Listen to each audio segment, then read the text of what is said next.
If you're trying to capture a bright scene, you want that light to really pop in your painting.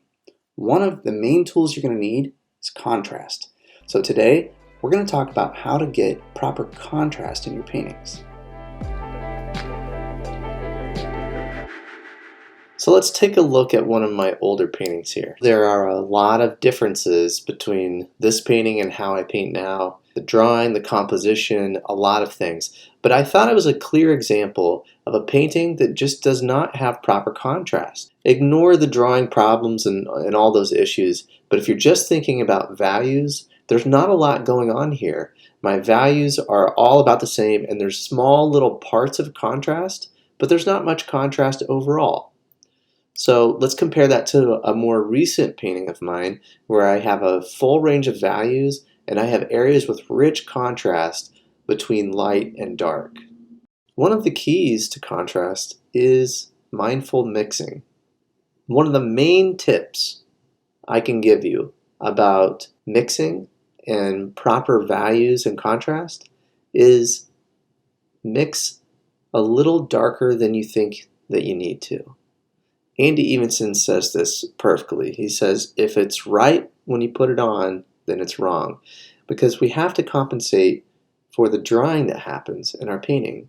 The more water you have on your brush or on your paper, the more drying that will happen and the more fading that will happen. There have been a lot of times when I have been painting and I think things look good when I get it on the paper, then the drying happens, and then I end up having to go back in and glaze over areas. And that's okay, that's part of painting watercolor, but if you can think about that ahead of time, you can achieve that proper contrast and you can do it in one wash. That will help you to not only have proper values in your painting, but also a cleaner painting as well, because you're not having to glaze over areas again.